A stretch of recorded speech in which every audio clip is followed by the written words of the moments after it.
matter of fact, yo, it's Real Live Dill. I'm here with my boy John, my boy Flocka. Views from the chair pod. We about to chat it up and shit. It's been a real exciting week, and I'm energetic this week and shit, so I'm ready to chat. So you just listen to the Benzino one? Now I was listening to Dave Mays argue with Royce the 5'9" about Eminem. What'd you think? Just Blaze and then Mouse. You like Mouse, John? Hold up. Forget all that. Where do y'all rank Eminem? Ability or prep like favorite? Just rapper. Is he top five? At rapping? Yeah, is he better? Is he top five? Rappers? I'm trying to get real specific. So I think guys like his ability to rap. Is he top five? Is he a top five rapper? The same way we say MJ is or whoever is a top five NBA tough, bro, player. I'm talking about top five of who I listen to, or like top five of like, because I wouldn't have Nas close to my top 10. But I know like rapping wise and bars wise, he's easily top five. But like I don't have Nas anywhere in my top 10. But is Eminem top five? The way you just put it with Nas. Ability wise and rap wise? Is he top five? Yes or no? Yes. Yeah. Yep. All time. Yeah. I don't know. There's not too many people that can like bend words like Eminem. And flow. Like just his ability to like switch flows and rhyme with different shit. Yeah. Is he a better rapper than Biggie? I hate the Biggie argument, honestly. Is he a better rapper than Biggie? I love Biggie, but that motherfucker had what? 32 songs? Yeah, 2 albums. Maybe less? You know, it's more. Biggie could have fell off. Songs? 26 songs? What did Eminem do? He's had 15 albums? I don't know. No, he's saying Biggie could have fell off. I'm saying, what did Eminem do?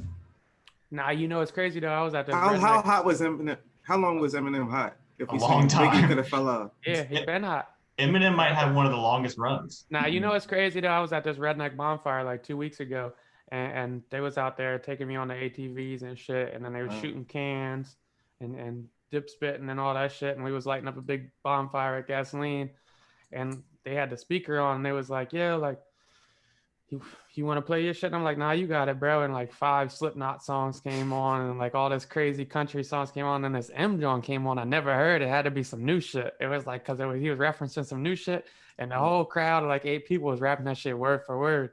And I was like, oh, this is where that shit going off. Like this. But is Eminem better than Biggie? We ain't answer that. At rap? No, bro. Eminem's not better than Biggie. Eminem. I just want to hear 5 people y'all say he better than. Oh, Flock, you disagree? Okay, I guess we gotta define what we mean by rapping. Because like if it's lyrical miracle shit, Eminem's got everybody. He's the best rapper ever then. What the fuck? Out of lyrical. Oh, come on, man. Lyrical miracle shit? Yeah. He's no. So to me, if I consider, you don't think Big could do the lyrical miracle shit? Not like Eminem. What? It's a whole different type. That's what Flacco was saying. I was just answering it for him. What? Yeah. Bro, I think the top 5 shit is whack. What? But you think Eminem can't rap? I didn't say that. You don't think he's like a very skilled rapper? Yeah. It's like everyone's gonna have a different top 5, top 10. Yeah. To say he's better than Biggie kind of crazy though. To you. Yeah, you said he was better than Biggie too? You co-sign that? Nah, because I like more Biggie songs than I do. I just had this argument with Flock, or not even an argument, this convo with you and Flock like months ago. It was like, I don't know how many playable songs Eminem still has. And it was like, I think I found 10. And he's got like 20 albums. So for me, it's not somebody I listens to, and I don't even like all that, like the content he really says, but like the ability to mesh words together over a beat is top of the line. Yeah. Top of the line. I agree. For me, it's really hard. It almost gets kind of not mundane, but like I have to get really specific to have these conversations. Because to me, when you say who's your top 5, or not even who's your top 5, because I feel like all 3 of us have a totally different top 5. I'm like, it's like you said, you may say Nas not in your top 20 or whatever, but you know he's a top whatever rapper though. Yeah. There's 100 top 5 rappers. Yeah. There might be 20 top 5 rappers. Okay. I'm exaggerating. Make an example that everyone can have different top 5s and make the argument. Yeah, that there's 20 people you could put in that argument. Because people are gonna put KRS-One in the top 5. Mm-hmm. Like Raekwon and shit. That motherfucker's not my top 5. Yeah, but I feel like, I mean, Rakim, you might be able to get him tough. in there. Like I probably would throw Biggie in there. Biggie is insane. I'd probably throw Biggie, Tupac, and Jay, and then the last two I'd have to really think on, and I could probably interplace between a bunch of people. So is it too early to put people like Kendrick in your top 5? Yes. Yeah. No. I don't know because Biggie died after 2 albums. But is it too early to say? His music has stayed around. Is anybody listening to like? I was just playing Money Trees right before we hopped on. I love that song, dog. Okay, but that's what? One. Like that's not one. Money Trees, that bitch don't kill my vibe, dog. You listen? I don't. I still listen to Kendrick. I like. You don't listen to Damn? Was that Good Kid, Mad City? Or Yeah, was that was Good Kid with all that shit you was. Yeah, I like. What's it called? I listen to Good Kid still a lot. Good Kid is great. Yeah, that's Damn wasn't a favorite of mine. I know. And that's one of the few classics that we had last decade. Was yeah, Good people Kid. love Damn. Damn was cool. I didn't like the To Pimp a Butterfly, John. That shit was flames. Yeah, I didn't like that. But Damn was good. He hasn't missed to me. And Mad City was fire. J. Cole's Forest Hills Drum is probably my favorite album of the last 10, 15, 20 years. But I don't know if that makes him my top 5. I thought I felt the same way. I listened back and I love J. Cole. But I was like, damn, I thought this shit was better. But it's a great album, though. It's a great album, though. It's a great album. I recognize that J. Cole is that great, but I'm on the camp of if I want to go to bed. Well, that's my only J. Cole project I like. Like, actually like. Because you don't like Born Sinner? I was going to say Born Sinner, the warm-up, all that, or whatever, the Friday Night Light, whatever. I didn't really listen to none of that shit. You got to listen to Friday Night Lights. Yeah. Oh, and my his gosh. album before last, the KOD shit I thought was good, but the album before last, Yours Truly or whatever the fuck it was, I didn't listen to that shit. Friday Night Lights might be his best shit ever. Yeah, that's what people say. You can argue that for sure. That's what people say. Hey, you want to just jump into the Eminem shit since we're here? Yeah, let's do it. So is Eminem Elvis? Is Eminem Elvis? Yeah. Nah, I don't think so. Because I don't think anybody. Go ahead. Let me break down the argument because the argument was for the source. And Benzino's been making this argument forever. He was on Drink Champs making it not too long ago. But the argument is that Eminem basically came over, took over the culture, and then profited off of it basically profited off of it so much because he's a white and he could expand to those different audiences. So is he Elvis like Elvis did? I wouldn't say like Elvis did, because Dr. Dre went and found him. I don't think he's Elvis. Yeah, I don't. I think that's unfair to say that. I think Elvis took like a whole genre and gave that shit to try to whites. give him credit for it and everything. That's what I'm saying. Like he literally took those people's swag and like that was his, and then basically took their money away, like their path. Eminem exposed rap to a whole different audience, and then they consumed other rap. Yeah, say that. I mean, you can say that, but I think those kids was already listening to rap, to be honest, for real. But then it is like the flip side that Bonfire was at. Them motherfuckers, I went through his shuffle. It was only Eminem. The rest of that shit was country and rock. Yeah. So he do get the white. Don't get me wrong, because there's a fair amount of white people that fuck with Eminem just because he's white. Yeah. For sure. I just don't see that having been an intention for Eminem. He's never like said he's actually good, like y'all said. Yeah, he's good. Yeah. I'm trying to get deeper into Benzino's argument there, because apparently he can really get in his bag, but I can't even find the real logic that he's following to play devil's advocate. Both of them were just saying like, yeah, they basically said that the music industry put him there to take away the power from black people, because black people always had hip hop. It was driven by the streets, and Eminem was there to kind of gentrify hip hop, to make it more like feasible for the masses to take in and like more relatable for them. But I think that opened a lot of opportunity for others as well. Did he say anything that supports that? Eminem? Benzino that supports. Well, his whole shit is Eminem and Dave Mays both say Eminem's a racist. Why did they say that?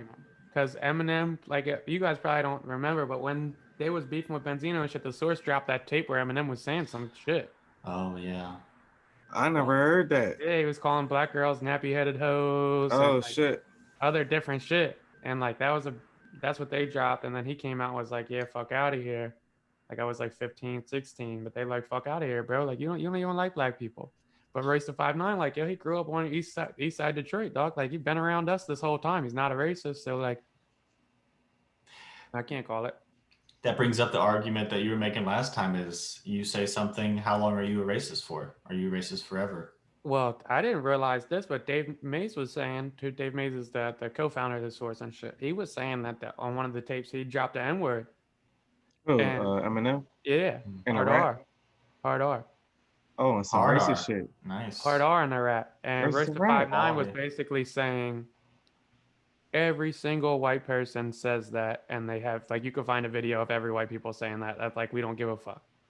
And that's not the case. That's not true. That's not the case. Yo. But I think that's where people get off on Royce saying that he kind of capes for Eminem, because I don't really see Royce as that type of dude in general to kind of front for anybody, because I mean, I remember watching Royce on YouTube with a rocket launcher, like just saying he was going to blow people up. Like he was really not about fronting, and he always seems to for Eminem. I don't know if that's just because that's his man's for real, like that's his Weren't they brother. beefing at a point? yeah, for a They while. did. He was saying that's his man's, and he's not racist. And basically, Dave Mays and Mouse, the one fella who doesn't fuck with whites, was like, well, what the fuck's he do for like? What does he get? Like, what does he fed the community off like the money he's made off hip hop? And Verse 5'9's like, dog, motherfucker, like he donates every year. What are you talking about? You feel me? So like, I don't know what like. I guess everybody's got their own opinion on shit. Yeah, I'm not with Like it. I think there's an opinion of like this is black culture and white people shouldn't profit off it at all, and then there's a John of like this is black culture, white people should give back to the culture if they're gonna profit off of it, and then there's also like another argument to be made where people use it kind of like a stepping stone. All right, so let's look at Macklemore. What do y'all think he did? Like What Macklemore's not what shit did now though. I that's what would I'm say more saying. What like was that? I would Was that go a money more of grab like and go? well, I just don't think you could recreate that John. I I'm would just go saying, more. let me go make millions of dollars and put this rap album out. I win a Grammy, I make millions, then I could escape. Well, he was a like probation officer before he was rapping. Like while he made Macklemore? that first, yeah, he was like a youth probation officer, a correction officer, or something like that before he put out his album. So it wasn't like he was like. But I'd say more so like Miley Cyrus, Justin Bieber, Post Bieber. Malone, who all used rap, especially Cyrus and Bieber, who all used rap as kind of like a let me get out of the kid image and get more of an adult image. And then as they get out of it, it's like Miley's back to rock and roll. Post is going super rock. I know Bieber just dropped an R&B album, so he seems whatever. But I could see how you get offended with shit like that. Yeah, I could see all of those. I would rank it probably Miley, Justin, Post in my head, just because I for some reason feel like Post is I don't know. He seems less likely, but I don't know if it's all the front with all the tattoos and the style and everything, or if that's just part of his whole rock. Like, Well, I posted said in an interview a few years ago, and he called slack for it. If I want to get any emotion from my music, I'm not listening to rap or hip hop. That's when I listen to like my country and rock, and I thought that shit was a weird thing to say. Yeah, I mean, to me, you don't like him, just don't listen to him. I don't even think it's that deep to be like, oh, I mean, if they are, what you gonna stop them from doing it? You gonna protest their music? John's real good at detaching and just stepping back and saying, not letting it bother me. Yeah, I don't think Eminem's that relevant anyway, so who gives a fuck? I mean, but I see what he's saying. He probably feel like he got cited because I don't know a Benzino song. So that shit might feel like that shit hit him in the way of, oh, he stole the light from us. But I still remember DMX. Like Eminem wasn't the biggest thing to me. I remember early DMX, early Jay-Z, or after early Jay-Z, like when he started popping all around that same time with Eminem. Eminem was just another like top dude at the time. Either listen to him or you didn't. He was the top dude. When you were having a Not tough to time in middle school, you didn't walk around listening to Lose Yourself in the music. Fuck no. Dog, I remember earlier than that. I remember elementary school, the Hi My Name Is shit, and like how like cartoonish the videos were. Yeah. That shit got played nonstop. That was on all the pop stations. That was Q102 heavy. No, I definitely remember the him and Dr. Dre and the Batman and Robin shit. Yeah. What the fuck was that? No idea. That was off of the one with the curtain. Yeah. Back again. Yeah. The two trailer park girls go around the outside. Yep. I remember the video. I don't know the words. I remember the video. And when Dr. J had the Guilty Conscience, John, that was a hard song. Though. That's one of my favorite Eminem shits. I don't remember that. Where they was the two, like Eminem was the demon and Dr. J was like the angel, and they was going on like two like different scenarios. You remember that fuck? They broke down like 3 different situations. Y'all remember this shit? I'm pretty sure it's called Guilty Conscience. I don't know. Was that off of the Eminem show? Yeah, bro, I can't call it. I don't know how to. That's one of like his only good songs. So one of his only good songs. I tricked my grandma into buying that album for me when I was away from my parents. She got in a lot of trouble. I'm pretty sure. Yeah. My mom bought me one of the DMX albums early on and didn't realize. Walked in the room, heard me listening to it. I was like, "What the fuck is this?" Now you bought it, dummy. You fucking DMX was different. Yeah, he was bugging. Sam What was the first album y'all bought? What y'all own? On my own, Sum 41 and Puff Daddy the Family. I bought them at the same time. Now 18. No, I'm just that shit was like now 2, dog. Fuck you. I don't even remember the first album that I bought. I think, man, I have to think about that. NSYNC. No. What was the first album you bought? If I can remember correctly, it was a BG album. I just remember the cover being blue. Nice. BG. Yeah, Cash Money. Yeah, I know who it is. Never seen that BG album. Nah, that shit was alright. I didn't know he had an album. Oh, that's foul. BG has some shit. BG could be Joe in a battle, but we gonna get to our topics. We ain't even gonna keep doing the hip hop deal. He could. He definitely could. So did you say that you were moaning in Clubhouse? No, hell no. No. Do you guys moan? Come on, bro. We having the wild question out of nowhere. That's a wild question, man. So y'all don't make no noises. Remember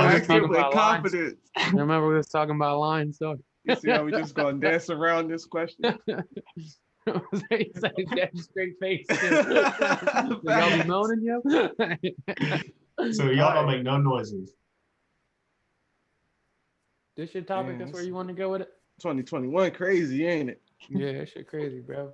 They storming the Capitol, bro. They storming the Capitol. Come on, bro. You know our audience is 95% guys. They don't want to hear about what we telling bitches when we hit them. No, they want to hear me get y'all to say that y'all be screaming in the Till me crying. Nah, I hit them with a couple words, bro. Aggressive words. You start talking spicy? Nah, I hit bitches with the exaggerated fuck. Fuck, yo, this shit jumping. He said the exaggerated joke. Start telling me, damn, this shit is so good. Can't even talk like that. You married, bro. What, you got to be silent when you're married? Yeah. Yeah, just quiet ass sex. Got to talk about it before. That would be fucked up. We got to whisper now that the baby's in the room. Fact. Motherfucker said you had to duck off in the bathroom, knock them phones off real quick. Come out, the baby in the bed and shit. That shit crazy. Oh man, I got a topic, but I'm not ready to take it there with that. All right, well, do your topic, bro. Whatever you got. What do we want to start with? Where you want to go? Where you want to go? You hit us with a you hit us with a It's your comeback game, bro. I come back. What we gonna start with? You sent us a notebook, motherfucker. You tell us. I got the 45 jersey on. Yeah, definitely got the 45. Had a flu game. It's the flu game. We back. We back. Yeah. So I figured that it would be interesting to look back on some of the things that we have all said about being an individual, like, and valuing that in our culture, having so much pride in being an individual and not needing others to know our worth or our value and what to do. Like that phrase, know your worth. We've all heard that, right? Like, know your worth. Everybody says that, Yeah, post know that. your worth, queen. Yeah. I feel like it's almost just supposed to appear out of thin air. You're just supposed to know it. Is kind of how it's talked about. You're supposed to just look around you, see what you've done, I guess, and just all of a sudden know your worth. Um, the other phrase that I hear a whole lot from people is uh, that really bugs me is to tell those negative thoughts to get the fuck out of your head. What you got? You thinking about something? Nah, never mind. Never mind. That's the never mind king. Because we already talked about it. I think I was just thinking about like how you know like what type joints you can bag. I feel like I already talked about that before with y'all. I don't think so. Have I never talked about that? Like, yeah, like as you grow up, like you start like wondering like, yeah, what type level joints can I bag? Nah, you thought about that fuck? No, y'all never thought What about type that? level? Yeah, for sure. What Like level? I remember like as I started talking to Johns like 8th, 9th grade, like obviously you always like the bad Johns. And now I'm starting to realize like everybody's idea of bad Johns is way different too.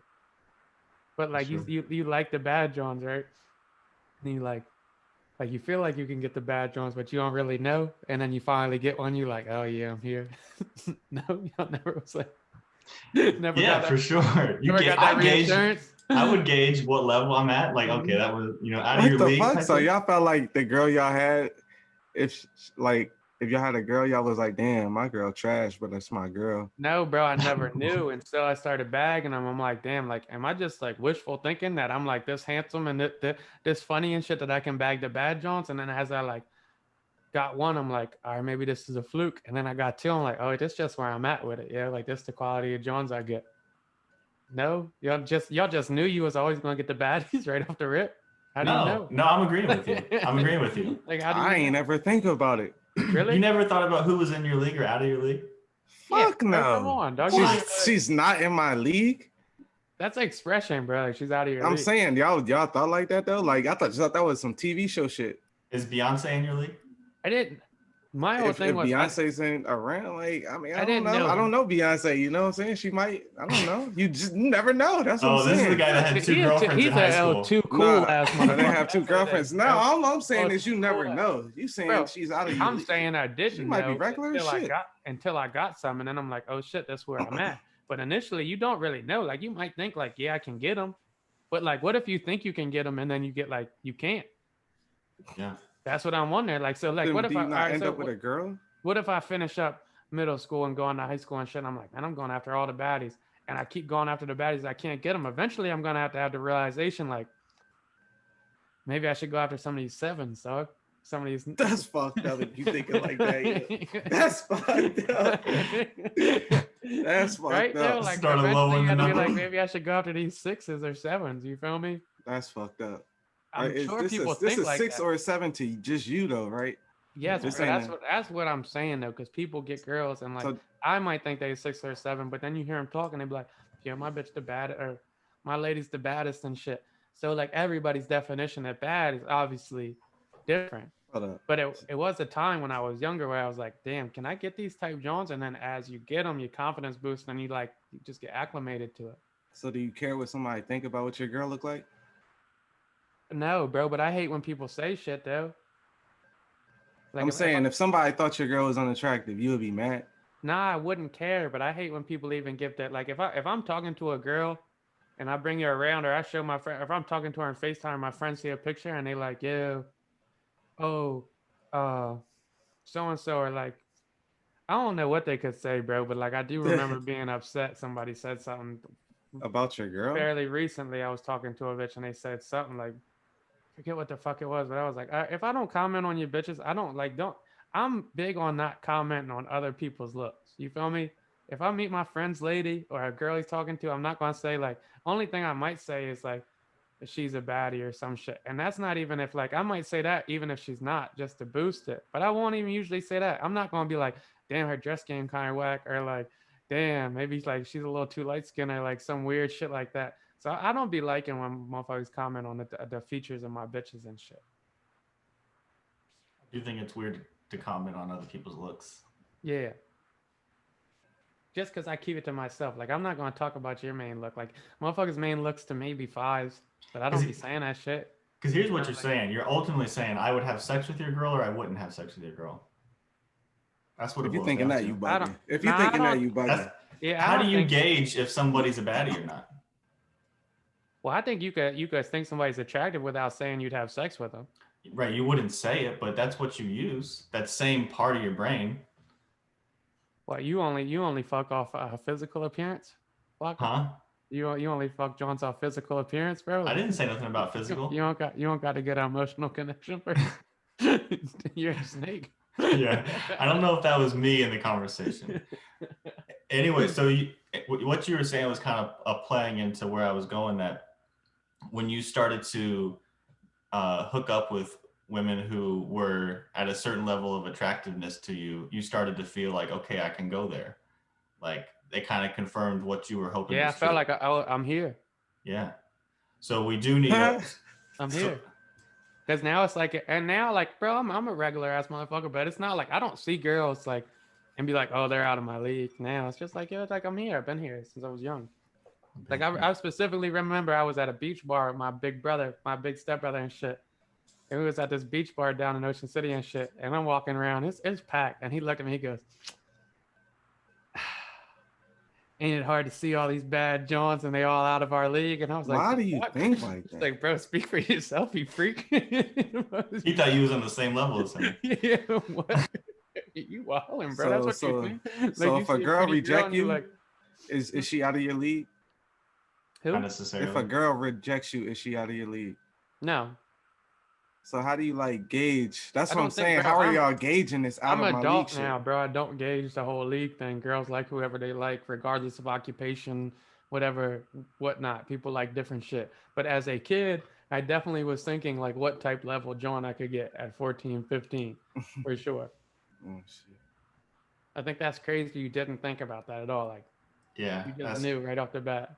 It wasn't like a knowing. It wasn't even a thought. It was just like, nah, you was just an overly confident kid. That's what's up, bro. I guess if that's how you interpret. If that's, I didn't interpret it that way, but I guess if you did, I'm not buying it.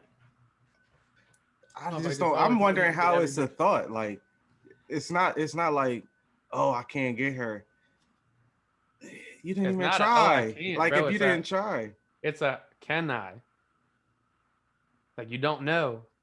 So you try. Yeah, and then you find out. And that's what I'm saying. And that's my whole thing. And then you establish where you at. At first, you don't know. You're like, am I up there? Can I get the baddies? And then you get some and you're like, all right, I can. But I'm not just assuming I can. At fucking 14, 15. It's not an assumption you can. It's just it's not a thought like, oh, shit. I don't know. Maybe I'm overly confident like you. I don't know. You ain't go through the awkward teenager phase. That's what it was. I'm pretty sure I did.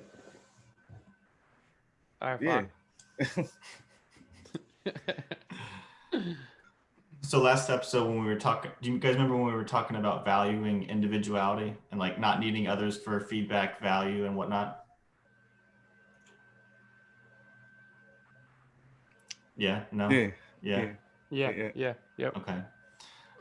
And so we started talking about like posting a photo and like taking it down if it didn't get the right amount of likes. Right? Remember that part? Yep. So I totally agree with that. I think that's exactly what happens. But I was hoping to go into a little bit more about what's called attachment theory, which is what we all took that quiz on, or that a little assessment on earlier this week. And so like this theory applies when we're not only when we're talking about posts on Instagram, but it also like when we're talking about relationships and deciding how or when to commit to relationships, knowing that people will change. Right? Remember when we were talking about that? Like, okay, if people change, how do I know if relationships are going to be worth it? Because we might not be in love anymore, we might not like each other, whatnot, might not be a good fit. So the attachment theory supports the idea that we do need others in order to be able to proceed and know how to move forward in life. And I got it's a little long-winded that I was going to go in on it. But I was thinking it could be interesting to take a look at it and then see what the quiz showed us that were our types and see if that relates to what we were talking about and how we all had like different views on it last time. Does that make sense? Yeah, we going off the chart. You got a chart? Oh yeah, the pie chart thing. Yeah. Oh yeah, John.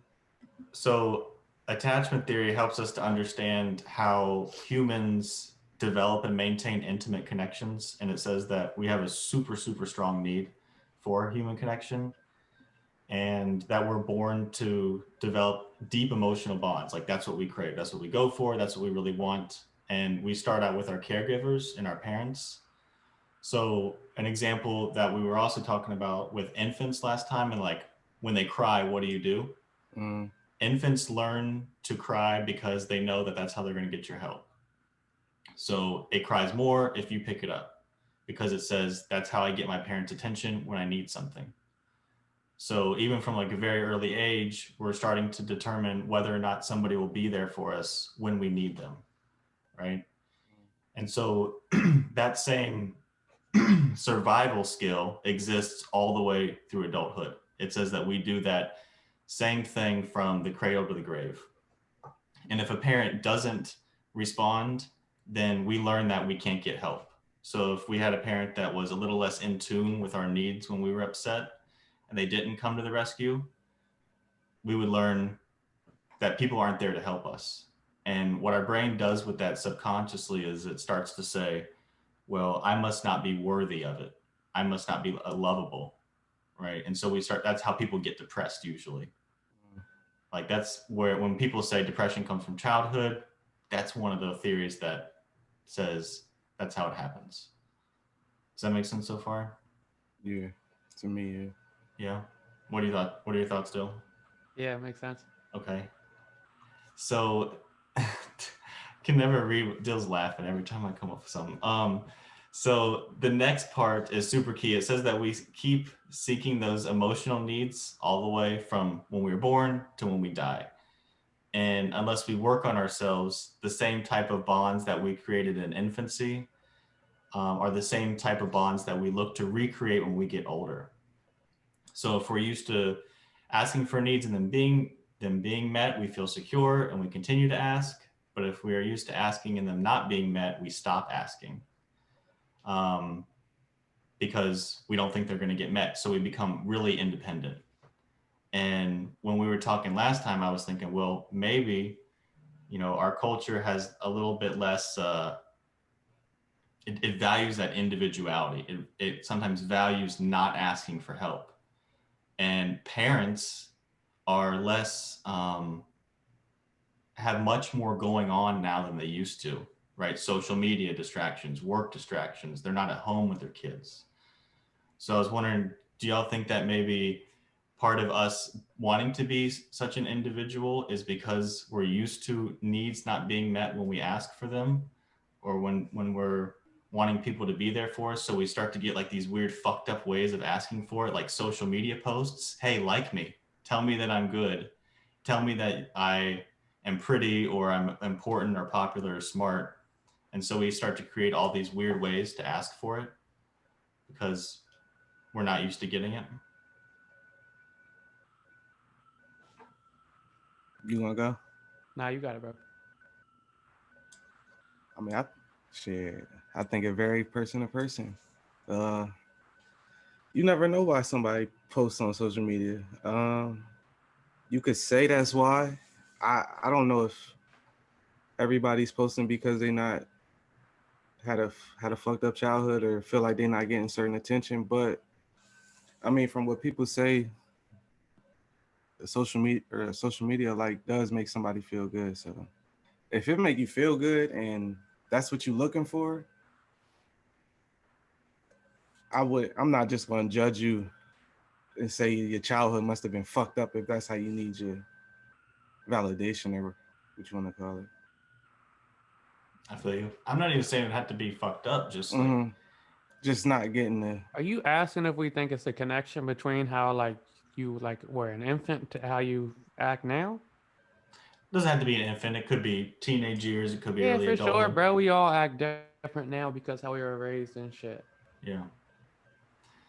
So we all took that test, right, of attachment needs, attachment Nah, styles. maybe sometimes it don't have no reaction to how you was before you fucking where you trap me in some shit. Sometimes Let's it be go, Flock. random how you Let's act go, and Flock. shit. Let's go, Flock. Let's go, Flock. We here. See, it's interesting that you guys both had your responses because I think they correlate with your answers. So, now the attachment that we had growing up can be good or bad depending on the original attachment, right? We don't stop needing attachment in adulthood. And I'm saying attachment, and most people might be thinking, okay, he's talking about something negative. I'm talking about something positive, right? We need to have attachment. We have needs. That's very real for us to have needs. We're human beings. We have needs. We need to get them met. But our culture will often say that that's bad to be quote unquote needy, right? That's a bad word in our world. If somebody says, "Oh, you're being needy," you're like insulting them in a way. And so I'm kind of applying that to the whole social media post thing. But what ends up happening is these bonds that we develop serve as a safe space from a stressful world. So if I know my parents are there for me, I feel safer going out into the world and exploring it, right? Because I know I have somewhere to go that's safe. But if I don't have that, I feel less comfortable going out into the world and trying new things. And we've all like tried new things. So despite what these scores say, because me and Dill had some that were insecure and avoidant, we mostly scored in the secure. So we had a home where we knew that we could get stuff from. So I'm not trying to expose Dill. I know I'm not trying to go there. I promise. Whatever it is, it's cat. A couple of easy examples of this are like when you're talking to a new friend and you both have something in common and you say, "Oh, you too?" I didn't know that. Like, I didn't know anybody else thought that. At that moment, you just developed a secure attachment with them where it's like, somebody gets me. All right. Another example is, let's just say you're going to your first ball game and your dad or your mom's with you and they're there behind you. So if you get nervous, you can look back at them and they like give you a thumbs up or they're like, "Good job." That's a secure attachment saying, I'm here if you need me, but go out and be brave. And then you can come back to me if you need it. Right? Does that make sense so far? Yeah. Do you guys feel like, that you had that? Do you feel like you had somebody, was there somebody in your life that's served that attachment figure that would go places or be there for you to let you know that you could come back to them if it got weird? I say, yeah. I could go off my mom for one. I feel like I got more than one person, but I'll go with her. Just an example, like I had moved to Virginia with my cousins for like 3 years, and I'm away from her. But I still have games and shit on the weekend, and she would drive up to watch me play. Like just knowing she was there, she every game I damn near ever played in my life, like she was there. Something wrong. They always say a mom know her child. If something wrong, she gonna know. She gonna be there. Even to this day, I I try to stay, or I feel like I am super independent. But to this day, you need anything, everything good. Just doing what I know a mom to be doing.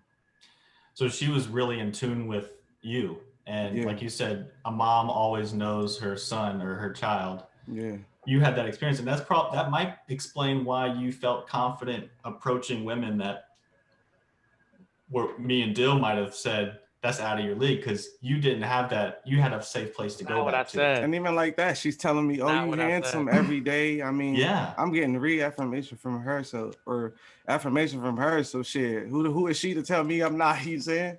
So I never said the bitches was out of my league. I said I didn't know what league I was in. All right, Dill. I'm not attacking you. I promise. I'm talking to John right now. Damn, dog. Fuck. Last time I'm honest, dog. Damn, Bro, it's not find a out what bad leaving with the thing. bitches, dog. Fuck. I thought everybody did that shit. It's all right, dog. Nah, fuck this pod. Nut ass pod, dog. I told you I'm a rapper again anyway, dog. It's me. It's our last week, dog. Yo. So I think Christ. that explains like because there's been multiple scenarios where we've all been talking and me and Dylan were like, yeah, we definitely felt that way, and John's like, I was fine during it. Now that's cap though, because the same shit John just explained is my mom. Okay. She ain't never missed a game. Motherfucker did whatever happened. She rocking. Okay. And even like, all right, say somebody that I feel like should be there isn't, it's still her that is like, all right, well, I'm here, so it's okay. Yeah, facts. So I raised think you that by helped myself, too. ain't Like, shit. And I Okay. still, motherfucker, I'm damn near 30. It don't matter. I bet if I go broke tomorrow, I can't pay my car. My mom will figure out how to pay that shit for me. Sure. Another example of this that we've kind of touched on is like during infancy when your parents or your caregivers are adoring you. Like most of them will gaze at you or pat you or like stroke your hair or your back, rub you, soothe you. And their studies show, research supports that during intimacy later on in life. Wait, can we pause this real quick? Okay. Donald just conceded. He conceded this damn. morning. All time. I just got the breaking news alert. Conceded. That's crazy. I thought this All shit right, go happened ahead, this bro. morning. Nah, they said it was from his rep in the morning. It wasn't like official. Good for Or him. It's conceded. time. All right, go ahead. So research supports that if you didn't have those things as much during your infancy, that you're less likely to be comfortable with it when you're an adult. So like cuddling or being close. And I know, and I'm not saying that any of the three of us go through that, but I know people have shared that it feels weird to get some of that like very intimate connections. Like when people get too close after or before sex, it can be weird to move it in that direction. And a lot of times it comes from not having that as a child. And so just another example. I'm not saying Dylan, I promise. I'm just Bro, I didn't even say pointing it shit. We out. got a pod. You don't even got to say nothing, dog. Damn. It's a video. God damn. Don't watch the YouTube like that. It's fine. God damn. Jesus fucking Christ, yo. Have you guys, John, have you noticed that every time I get into something, Dylan like interrupts me or like gets into a fake laugh? Man, You brung me up, dog. I'm just listening, bro. I'm just listening. No, I got to mention this Donald thing right now, knowing that it's a topic we're going to get to. Nah, my man's just text me about it. So we've got 3 attachment styles, right? The first one is secure, is when folks generally feel low anxiety and avoidance in relationships. They usually have long-lasting relationships. They're trustworthy relationships. They can commit easily. There's a lot of interdependence. So I can leave, go do my thing. You can have your own goals. I can have my goals. We're good together. I know you'll be there when I get back. They feel worthy, lovable, and know they have an impact on their relationship, that they can ask for their needs for another person, even if the other person feels differently. All right. You've got anxiously attached partners who worry about their importance in their relationship, right? You guys know I've told you a lot about that. Happens to me a lot in friendships where I'm monitoring how they're feeling about me. I said that last pod, right? So I'll expose myself on that one. These people are usually sensitive to emotional cues and quickly jump to conclusions about others. They feel panicky when they're not near their partners and have needs to be reassured. This can be partners, friends, family members, whatever. And they become like hyper vigilant about future scenarios and can feel needy or controlling. Last one, and then I'll shut up. So the last one is avoidant style, which is somebody who tends to suppress their needs and not ask for them. And they will tend to like distract themselves and create distance, feel prideful and self-reliance, which I think is kind of a lot of our culture and don't tend to reach out for help unless they feel super, super safe. They feel uncomfortable in relationships get too close and when there's too much commitment, and they'll argue against the emotional needs of their partners or like withdraw from their partners when they ask for things. So that's the 3 different attachment styles. And I thought it could be interesting for us to break down what ours were according to the quiz, which is really not super reliable, but it's a good starting place. What are your thoughts? Do you think yours was accurate? I think mine was accurate when it comes to the ambivalent or anxious. That was my second highest one. And I know that happens to me a lot in friendships, right? I feel as if I'll be checking in with how they're feeling about me or my level of importance. Secure was the most, which I'm glad about. That felt good to know that it wasn't one of the others. But the anxious was still pretty high. And I think that if I wasn't doing it based off of my relationship with Emily, which is what I was doing it off of, the secure would be lower. But she's such a good anchor that it helps a lot. Man, I respect that. Yeah. What do you think of yours? I thought mine was accurate. Yeah. Again, the secure was the highest one. And the avoidant dismissive one. It's funny. That was second. It's funny because that is like, I felt like mine was kind of accurate. Even though it was only 4, but to be the second thing, I will dismiss something. I will avoid something. Like I said on the last pod, if I don't want to talk about it right now, I don't want to talk about it. To me, I'm avoiding that shit. So avoidance, even though it wasn't like near your highest, it being second makes a lot of sense. Yeah, and especially if you listen to last week's podcast and heard what I was saying, it's basically that right there. What do you think drives that? Like, where did that come? What helped that get ingrained to avoid or like say, I'm not gonna? I think honestly, like realizing I was grown, like, oh, I don't gotta deal with this shit if I don't want to. Or if, like I said, if it's really bothering me, I will deal with it. But the small things, the things I feel like don't have to be tolerated, I'll just, all right. Do you ever find that it may be important to somebody else in the conversation? Yeah, and I think that's a bad thing on my part because just because it's not important to me doesn't mean it's not important to them, and I'll just brush it off like that shit ain't. But it's a fucked up thing. Like you said, if it's important to somebody else, it's fucked up that I'm looking at it like that shit don't mean shit. Yeah, I did that earlier, if I'm honest. Or just before we got on the pod, like, well, no, it was like 5 o'clock. Yeah. I made a joke that I thought was a joke, but it hit home a little too close. Shit, and I was like, no, I was just joking. It wasn't a big deal. Yeah. Huh? I just did that shit. I'll be doing that shit a lot for real.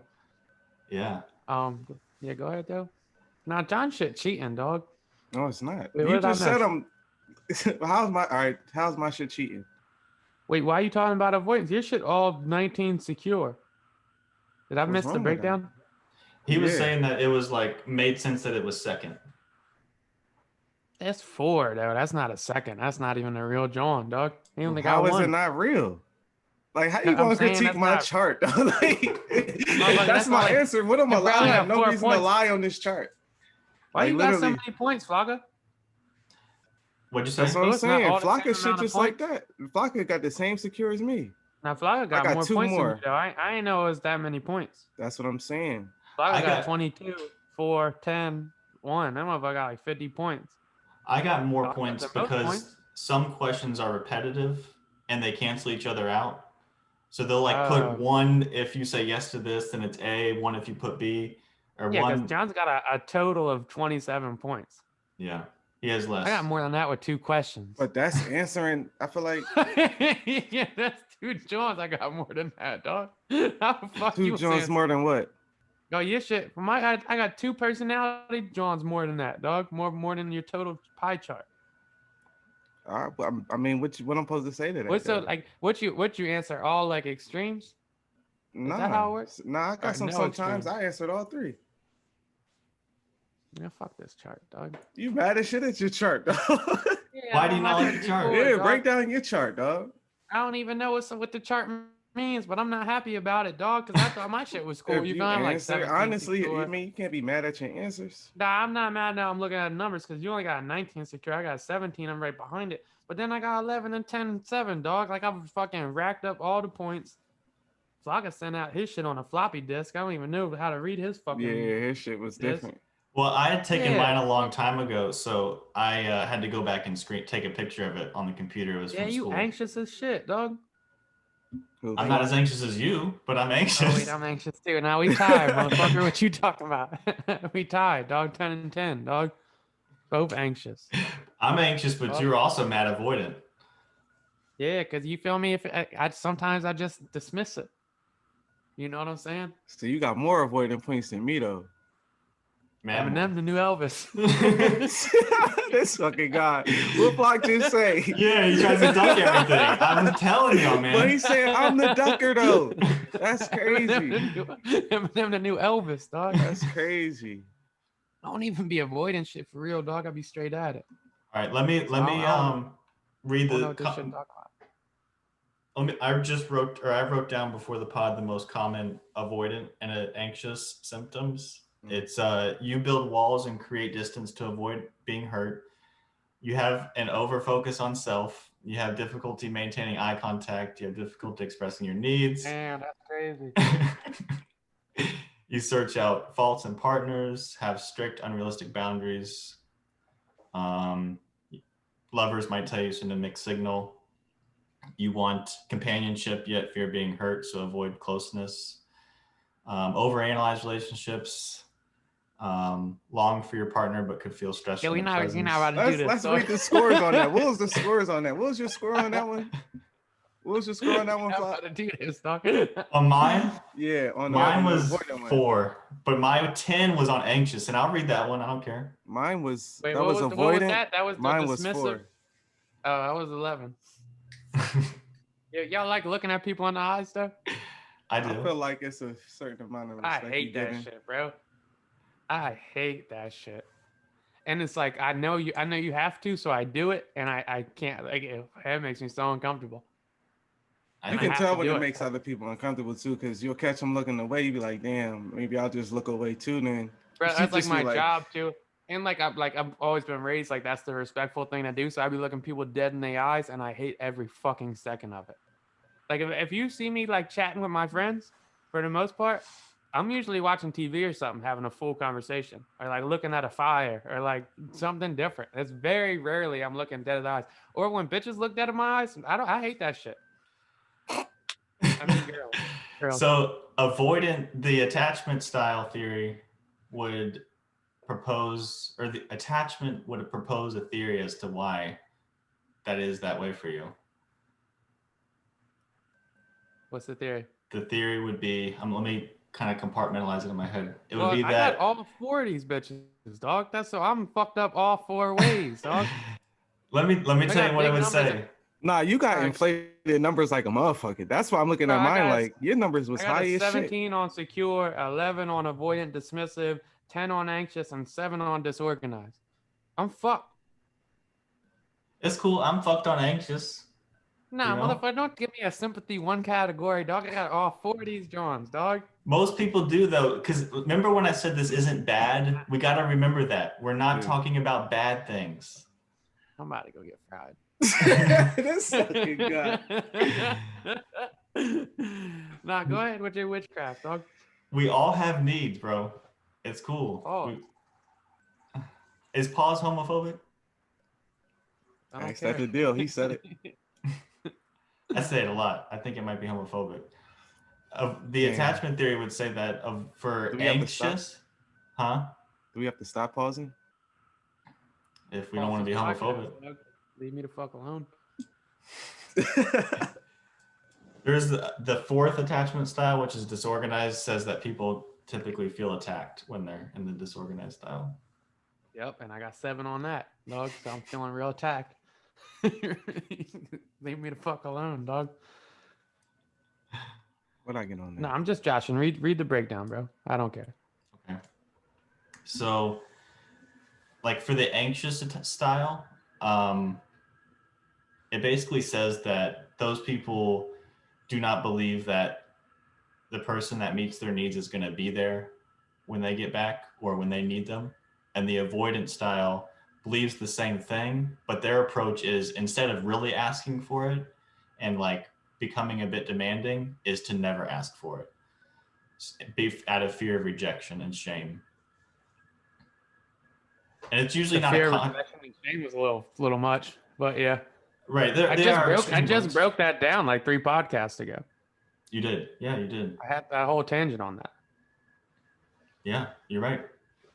I agree with you. I'm not saying it's so much more for us. I just hope that somebody listening can be like, oh shit, maybe that's what's going on in my relationship, or they notice something. They can do their own work in their head, you know, because part of attachment theory says that you can heal yourself, and you don't need to like do any in-depth therapy. You can kind of learn these things and recognize your own emotional needs and meet them and ask people for them and kind of heal from that. Yeah. So like back to the posting on social media, somebody that posts for likes, you know, they take it down, or that people that post like, you know, whatever type of photos on Instagram, maybe this is doing something for them. Maybe that's hitting a need that they feel like they can't get somewhere else. So to the person that would need that, what would you tell them? Like, if they feel like they need social media or something like that to feel good about themselves? I would want to make sure that they are comfortable with social media meeting their needs. Like, is that working out for you? Is it sustaining, right? Is it long lasting? Yeah. And if they say, no, I got to keep going for it, like an addiction, then we've got to find a new route. You still have to get those needs met. It just has to be somewhere different. So if they feel like social media is feeding that need, you would assess that as a problem? Well, really, if it's a problem to them, if they say this doesn't work for me because I have to post every day, right? Or I get really anxious when I don't get the right amount of posts or right amount of likes or comments. Yeah. I get that. So another question that I had is like, if this is yeah, so is you gonna break down the rest of the Johns? The disorganized one? Yeah, I want disorganized now too, dog, and the anxious John. So here's the anxious one. You have a constant. This is fucked up, dog. I almost got a 25% split. All ways, dog. This is fucked up. What does that? Explain this one, and then what does that mean? How can I be all for, dog? Yeah. God damn. So the anxious is you have a constant need to connect or be close to the. Nah, fuck that. Can I be all four? Can I be all 4 in one? Yeah, because we have different ways of getting our needs met. It's not multiple bad things, is what I'm trying to tell you. I got split personalities, dog. It's just fucked up. You diagnose yourself with that.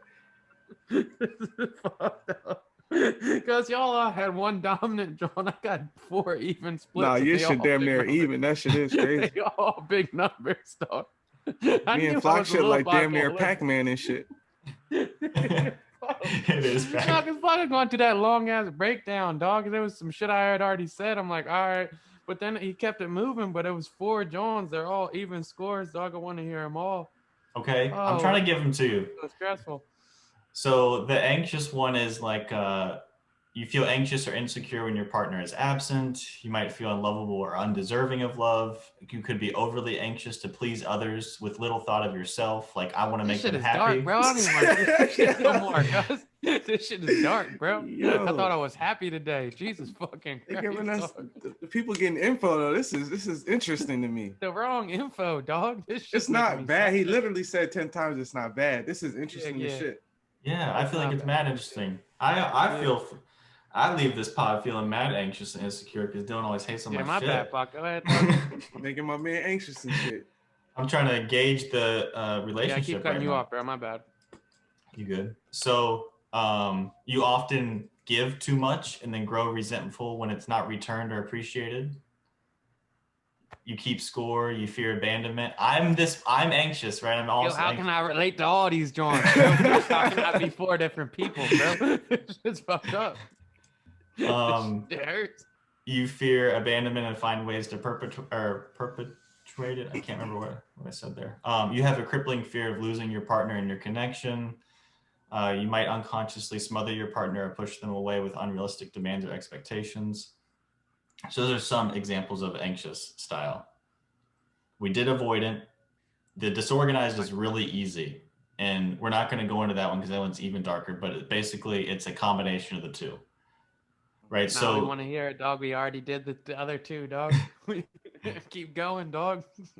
So the disorganized is more about behaviors, right? I don't have a list of that one in front of me, so I'm gonna have to go by memory. But basically, it says that you're more likely to get aggressive. You're more likely to leave frequently. You're more likely to develop an addiction. So again, it's not as fun because it's more behaviors. But Christ, bro. So I got split personalities and I'm a J. This motherfucker is crazy. This shit hurts, bro. I'm a depressed, aggressive J, dog. I just want to say for the people that are listening, if you feel like you have multiple of those, it just means you have multiple ways of getting your needs met, right? It doesn't mean a bad thing. It just means that you can be diverse in getting your needs met. It means bad.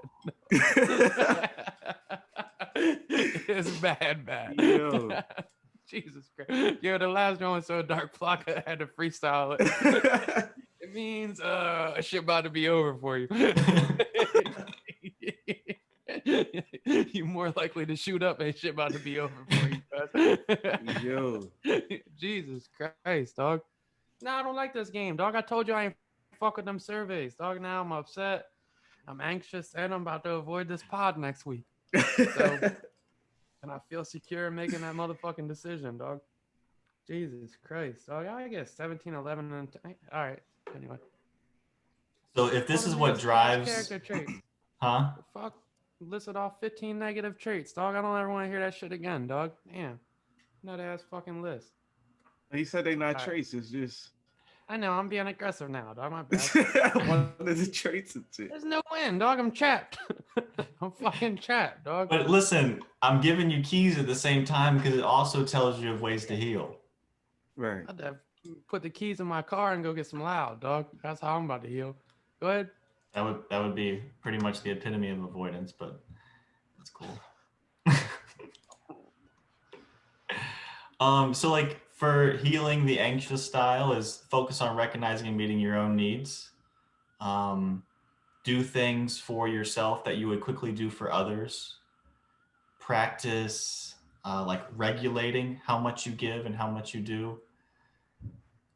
Learn to ask. What'd you say? This avoid. What's this one? This is healing the anxious style. Oh, okay.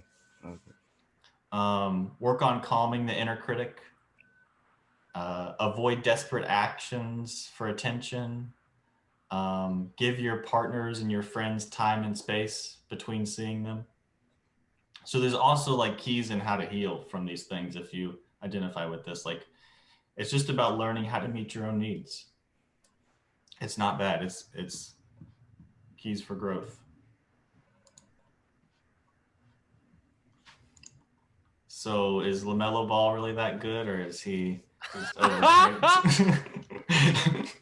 Damn, we just gonna get out of that like that. Yeah, dog. I feel like we're done with that combo. Something up. I mean, I find it mad interesting. I thought it was interesting. I mean, no, I thought it was interesting. Where should we take the combo from there, though? Nah, some of them Johns you was listing off, them shits hit. It was like a solid like 3 out of every list. I was like, damn, that shit's real for sure. Yeah. Even though my points weren't high on some, I felt like they hit for me too, though. Yeah, I was joshing around and shit like, damn, it's crazy. This is fucked up. I got split personalities and shit. But a lot of that shit I've already like acknowledged myself. Like, yeah, this is a problem I do. This is a problem I do. This is a problem I do. It is wild that I fall into 4 different categories, but I'm well versed in shit, so I'm not surprised. You feel me? Because I got a diverse personality. But yeah, that shit is crazy. I don't really know like how to correlate that with like how I was growing up. If like secure is really about growing up and feeling like somebody's like you can always have a bailout. I felt like I always had that, so I don't know like where that came from. Did you ever have somebody in your life who you wish would meet your needs more, or Yeah, but we all do, bro. Okay, right, exactly. I'm not attacking you. I promise. I'm I just wasn't, asking. bro. That's just. Nah, don't make me out to be the hawk and shit, dog. I was just saying. Yeah, we all do. You're right. And so I know I had somebody. I've talked about that person on the pod. They bought me a leaf blower. That's how they met my needs. And then Dill made fun of me like severely for it, and I felt terrible about it. You're not gonna put your fucking hands up talking about I'm not attacking you. Like I was about to smash, dog. He definitely look what you doing to my boy. I'm sick of you, motherfucker. This motherfucker flock out of 10 on anxiety, John, too, dog. Fuck that shit, dog. Nah. So I feel attacked when you are feeling attacked, right? That's my anxiety. I'm breaking down the current moment. That's me feeling like, okay, Dylan's actually feeling something now. I got to back off. That's me monitoring the relationship. No, that's a wild John, though. Think about that. Is that what that is? Yeah, that's what that is. It's happening right now. It happens every moment. Did I miss the secure John? You broke that down for John? That's what you broke down? I did, but we'll get to that because I want to answer what John was saying because I think that it's really interesting that it happens in the moment, right? Yeah. Like I was overly aggressive. Yeah, and because I have the anxious style, I'm constantly monitoring how the relationship is going, right? So I can easily get triggered to think that, oh, wait, he's actually more upset than he is, so I got to back off. I mean, that's crazy that it happens right now. Yeah. No, I'm upset.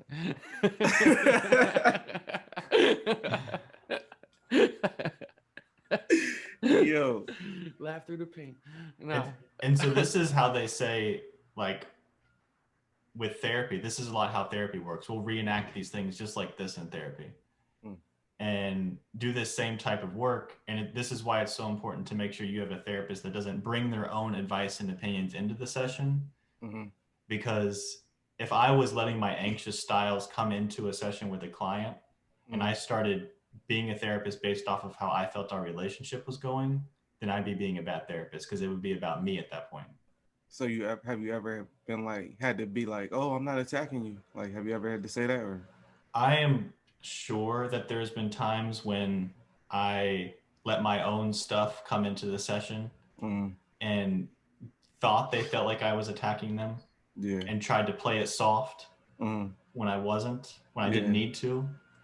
It's really impossible not to have some that's what we call counter-transference. But I really try hard to maintain those boundaries. Like I wouldn't do it like I've been doing it with y'all, you know, kind of subliminally pointing out Dylan every 5 seconds. Yeah. The secure style though is not sub shots, bro. You doing it direct, dog. Yeah, I am joking though. So secure is you have long-term trusting relationships, and it's easy for you to emphasize protection, safety, and empowerment. I think that's something that you do. I don't see how I can have all four, dog. Do you want me to give you the secure traits or like? No, bro, I don't give a fuck about secure anymore. Man, give us the secure traits. Do not listen to this dude. What is he doing right now? So it also is like knowing when to give each other space and when it's time to reconnect.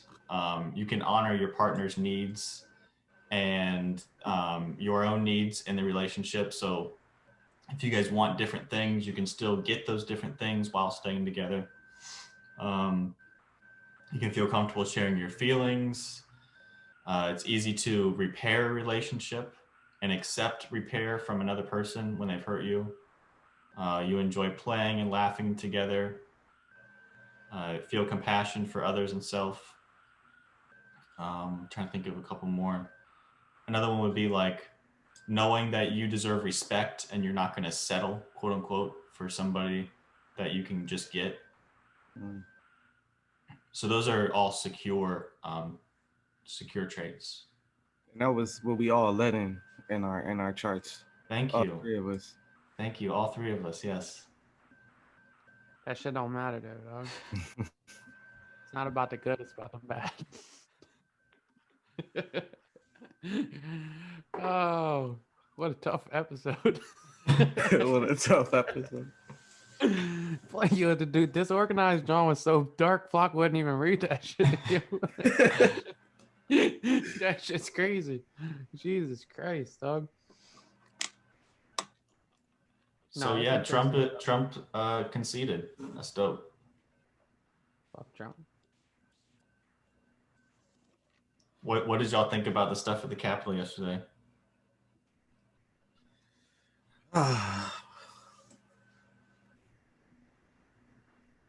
What you think, Flock? We gonna let you crack this one. I thought it's white privilege at its finest. I mean, a lot of meth. A lot of meth. I'll co-sign the first statement. I thought it's like you just lost the words for real, like, and you don't even know if you should be surprised by it either. Like, you want to be surprised by it, but are you surprised by it? It's like it's not surprising. It's like, wow, they got away with that, but it's like, of course they got away with it. Yeah, exactly that. All right, uncut. Nah, that's the wildest shit we've probably seen in our lifetime. You see this motherfucker. Like I said, I got split personalities, dog. I'm trying to live up to that. Is that the wildest? Is it crazier than 9/11? No, but close to it. Yes and no. Kind of in its own way, like. They had pipe bombs, bro. If they would have let one of them off, it would have been crazier than 9/11. How many did they find in there? 3 or 2? I thought it was 2, but it could have been 3. I'm just like, they were walking in. Imagine if they wasn't somebody just walked in with them, like, really, like, yeah, I'm blowing this shit up today. Like, it's getting blown up today. So what was the while they're in here? Oh, my bad, John. Go ahead. No, you good. What was the 2 initial thoughts? Like I said, you said white privilege and meth. Yeah, the second part was not a joke, but a joke. Yeah. I think you might have said that to me. No. I was trying to give you credit for your joke. You ain't about to keep coming at me today, dog. Give him his credit, Flock. Yeah, I'm trying to get back in my vibe, dog. This motherfucker keep hating on me, dog. It's just making me mad. I was just joking, not really. Nah, what's it called? I'm a little rattled. I can't smoke my ex. So I'm a little thrown off. You need a Joe Budden break right now, dog? Nah, we straight, bro. Nah, that shit was wild yesterday, though. I watched it on Fox News, so it was like an interesting take on shit. What were they saying? For real, like eventually they was like, yo, this is crazy. But it was wild that it took a few hours to like switch the term. Like the whole time they were saying, like, they were still saying, like, these protesters are out of hand. And just kept going, these protesters are out of hand. Like, this is disgusting. We got no place for this. Like, they shouldn't be doing this shit. Obvious white privilege. Obvious. Not like... It's just interesting. I think that the part that, like, aggravates me is, like, when shit like this happens to where it's, like... I guess like you would say like liberals or whatnot, and a lot of people are going, shoot them motherfuckers, dog. Rubber bullets, like tear gas them, like fuck them up. And like I guess that's fucked up on our side, but it's more so like, yo, show this. It would almost be better if they did that. Like if the cops were out there tear gas them motherfuckers and fucking them up, and not because I think cops should be doing that shit, because I don't, but if they would have showed that consistency in the same environment, then it would have been like, all right, well, they're scared. It's the same kind of environment. They're outnumbered. This is just what they do when they panic. But since they didn't, it's like, well, there's only one obvious thing why you wouldn't do that. So it's like you just don't fear for your life when there's 1,000 people around you picking up fences and climbing walls and shit. If they're white, if they're black, Hispanic, or if they're white and they're supporting black people, then they're more dangerous. And that's a weird process to have. And it's a weird thought process to have on the whim. And I think that kind of shows even more like how deeply racist society is. Like they don't even have the time to process it and they don't realize they're being like racist. And that's fucked up. Yeah. Like the one video of that black guy that was a police officer that was running up the stairs away from the white people. That shows how cops can have restraint and not shoot people coming at them. It's the perfect example. Buddy, and the white fellow was chasing him, going, "What are you gonna beat us all with that stick?" He wasn't even scared, bro. Pull the No. pistol out and pop that motherfucker, and everybody else is gonna run away. That's how you handle that.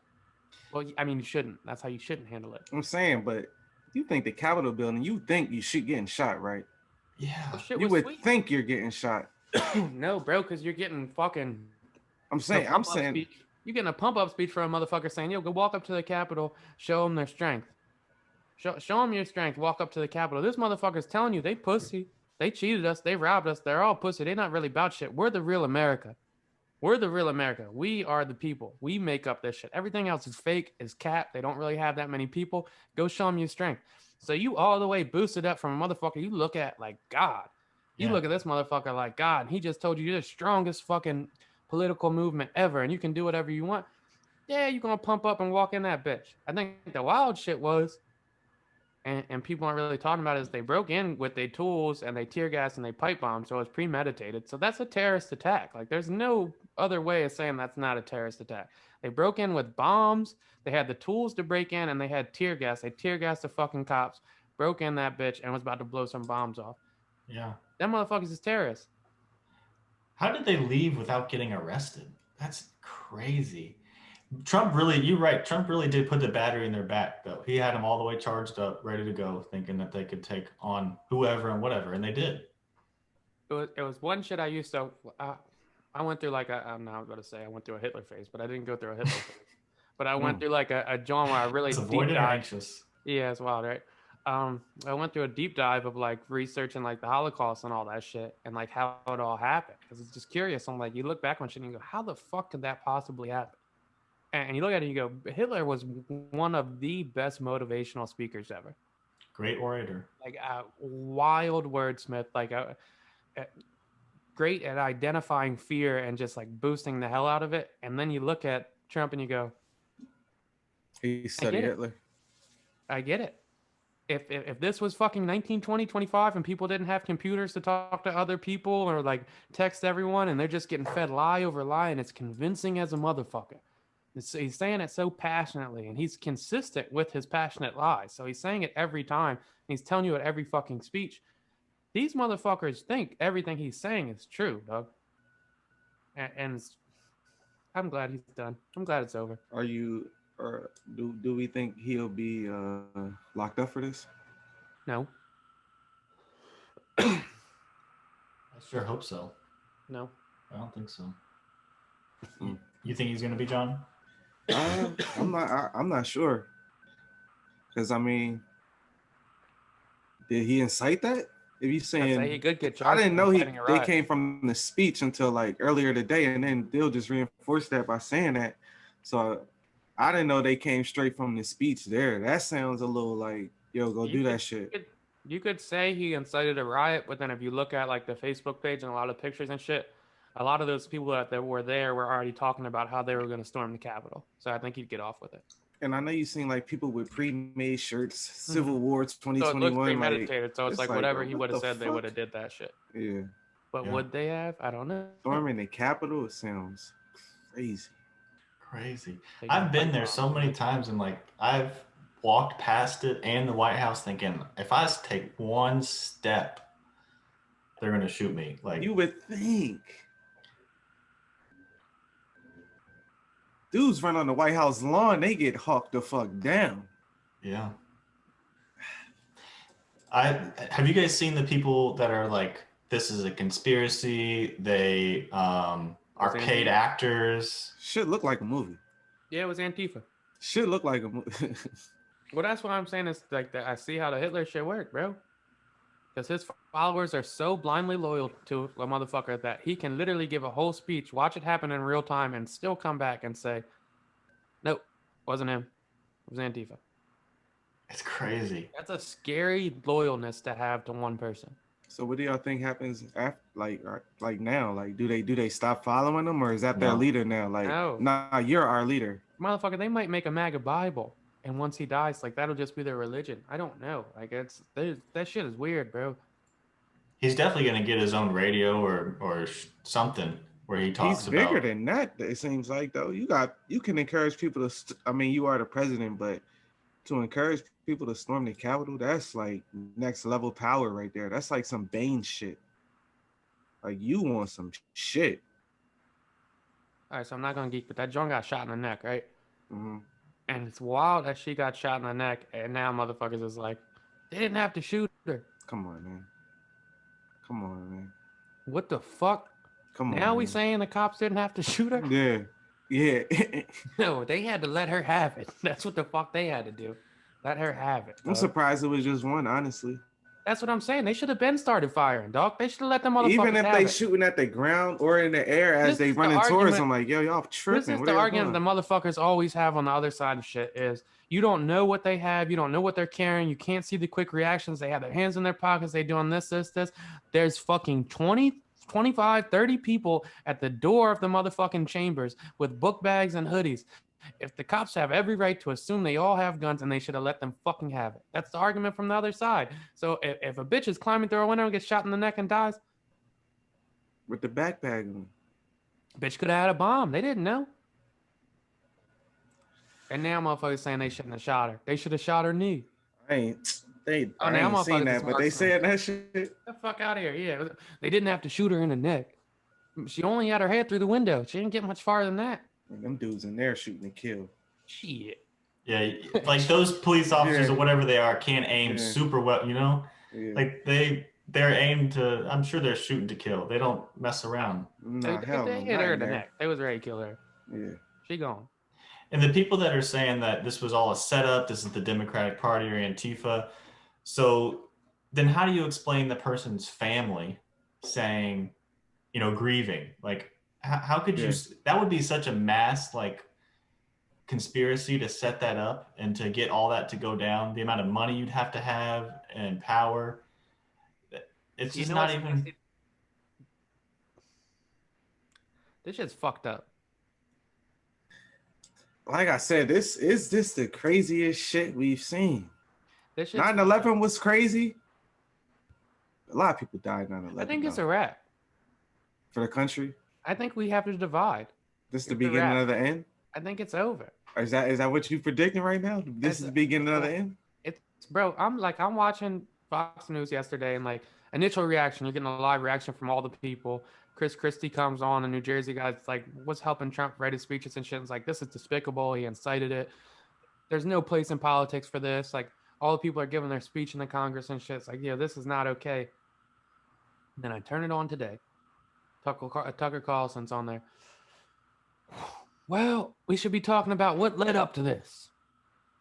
This is what we're not talking about is what led up to this and why it happened. Or Fox News is going, media's covering this with a lot harsher tone than they were the BLM movements in the summertime. Why is that? It's like our nation's capital just got fucking stormed yesterday by people with pipe bombs. And we're talking about what tone we had for coverage of protests where they was bitching about looting 6 months ago. That's where we're at with it, bro. That shit is a paint your enemy as nasty as you can, and regardless of the situation, it's still your enemy, and it's a wrap. There's no coming back from there's no middle ground anymore. The middle ground has disappeared. It's a fucking wrap. It's over.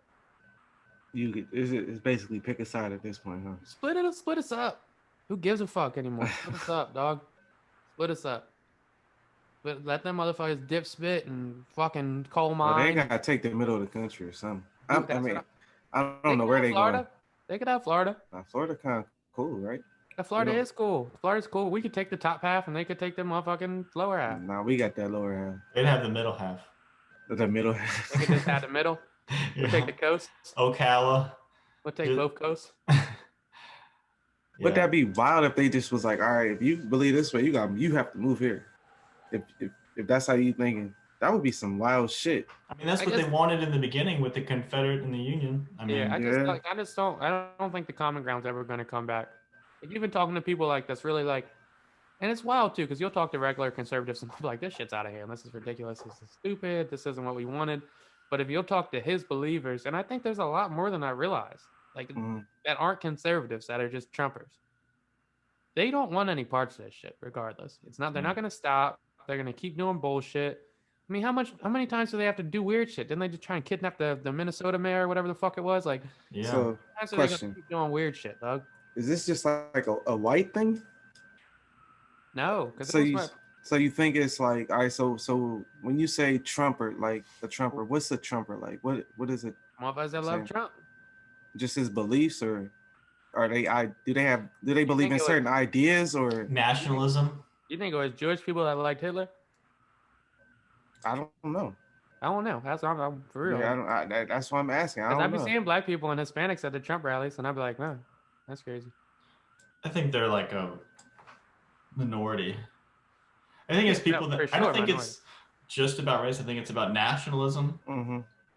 I think it's about, you know, extreme capitalism. Um, I mean, nationalism includes a lot, but it's I want to be number one and nobody else matters, right? Mm-hmm. Don't take anything from me. And I think mental illness. I mean, I think they're all probably mentally ill. Oh man. Nah, bro, I think it's a giant self-esteem thing, and somebody finally gave them a purpose, and I hope. And you got to think like, yo, like if you're insecure, or you think like your life's gonna either your life is fucked up, and you can't find a reason for why it's fucked up. Your life isn't fucked up, but you feel like it might get fucked up if it keeps trending that way, or like you're just a hating ass boy. Like you're looking for something to be mad at, dog. Are you looking for something to blame? And he finally like mapped it out. This is what's fucked up with the country. Here's what I'm gonna do to fix it. Most politicians don't give you a person to hate, or people to hate, or something to hate. And Trump was smart with that shit, yo. Hate the Democrats, hate the immigrants. Yeah. Them motherfuckers are ruining you. This is it. A direct thing you can hate. This is what you should be mad at. Now You let's think direct those are all our his anger. beliefs, or do you think he's doing that just because he know it's people that Nah, believe bro. in those things? He's an egotistical motherfucker. Trump might not even be racist. He might like Hispanics. I don't know, but like all he likes to get a reaction out of the crowd, and that crowd you can manipulate a lot easier. And what I'm thinking, imagine if he's behind the scenes laughing at this shit. Like, yo, look what the fuck I did. Yeah. I was president for 4 years. I don't I think he's got laughing. these. You don't think so? I think he's awed with what he's been able to accomplish. I think he's probably high off power. Yeah. Like I've told motherfuckers I was the richest man in the world, and I'm telling motherfuckers I'm the most powerful man in the world, and I told people I could set out and do this, and look at this now. I've got my followers storming the fucking Capitol. Yeah. I'm the most Laughing powerful at the person people in the that said world. he could. I don't think he's laughing, bro. I think he's like. You think he's on some fucking Hitler shit now? You I think think it's he's on past the some. laughing Not pits? even like Hitler. I think he's on some like. I'm the king of the fucking world. Yeah. I am the most powerful person in the world. Look at what I can do. To the point I can concede and know they still following me. They're still gonna follow me in 4 years. I'll be back. I think his father didn't love him. Right. He was second to his brother. That's documented. Right. And he's still trying to gain all that power and that loneliness and that hate that he's got in his heart from never being loved. I mean, he wasn't valued, and he's getting that value now. Bro ain't knocking those bitches down right. That's for sure. That's for sure. Something ain't right, man. Wonder what he says when he's fucking, huh, Flocka? You think Donald Trump be moaning?